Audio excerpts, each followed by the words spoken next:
আজকে রেসিপি হচ্ছে chicken fry. তার জন্য আমি 400 গ্রাম চিকেন এনে বাড়িতে ভালো করে সরু সরু করে পাতলা করে কেটে নিয়েছি। দেখো একদম পাতলা পাতলা করে আমি চিকেনটাকে কেটে ভালো করে ধুয়ে নিয়েছি। ধুয়ে জল ঝরাতে দিয়ে রেখেছি। একদম জল থাকলে চলবে না, জলটাকে পুরো শুকনো করে নেবে।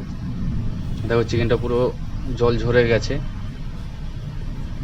আমি এর মধ্যে এবার লেবুর রস অ্যাড করছি। আমি একটা পাতিলেবুর রস দিয়েছি। আদা অ্যাড করছি, আদা বাটা। কাঁচা লঙ্কা বাটা অ্যাড করলাম, আর পেঁয়াজ বাটা অ্যাড করব। দেখো আমি পুরো পেঁয়াজ বাটা কাঁচা লঙ্কা বাটাটা দিয়ে দিলাম।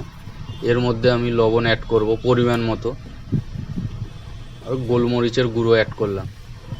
করে আমি ভালো করে মাখিয়ে নেব একদম, যাতে চিকেনগুলোর গায়ে গায়ে লেগে যায়। দেখো একদম সুন্দর করে মিক্সড করে নিচ্ছি। তোমরা চাইলে হালকা চিকেন যে হাড়গুলো থাকে হালকা রাখতে পারো, ভালো লাগে। দেখো আমি এবার 2 ঘন্টার জন্য এটা ফ্রিজে রেখে দিলাম, ডিপ ফ্রিজে 2 ঘন্টা। দেখো আমি এবার এটা ফ্রাই করব। এটা তোমরা বাড়িতে একবার ট্রাই করতে পারো। দাদাদের জন্য তো খুবই উপকারী জিনিস, দাদারা দেখলেই বুঝতে পারবে। দেখো আমি এবার ফ্রাই করব। এটা আমার সন্ধ্যেবেলার টিফিন। আমি ফ্রাইং প্যানে তেল দিয়ে দিলাম। তেলটা গরম হয়ে গেলে আমি এবারে চিকেনগুলো করে দেবো, অল্প অল্প করে দিয়ে ভাজা করব। খুবই সুন্দর লাগে, তোমরা বাড়িতে সন্ধ্যেবেলা টিফিনের জন্য করতে পারো, বাড়ির সবাই খেতে পারবে।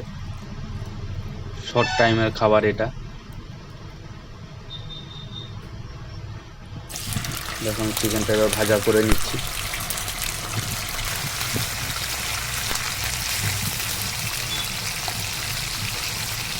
দাদাদের জলের জন্য তো খুবই উপকারী জিনিস এটা। হালকার মধ্যে সন্ধ্যেবেলার টিফিন এটা। দেখো চিকেনটা হালকা কালার এসে গেছে। একদম ফ্রাই করবে না, একদম ফ্রাই করলে শক্ত হয়ে যায় খেতে। দেখো আমার চিকেনটা হয়ে গেছে, এবার আমি তুলে নেব। তোমরা পারলে বাড়িতে একবার ট্রাই করে দেখো, একদম খাটনি নেই, শর্ট টাইমের মধ্যে।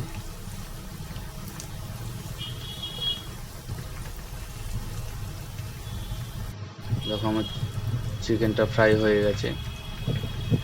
আমার সন্ধ্যেবেলার টিফিন চিকেন ফ্রাই। আমার তো এখনই খেয়ে নিতে ইচ্ছা করছে। ও সাথে আবার লেবু, পুরো জমে যাবে। তোমরা প্লিজ বাড়িতে একবার করে দেখো।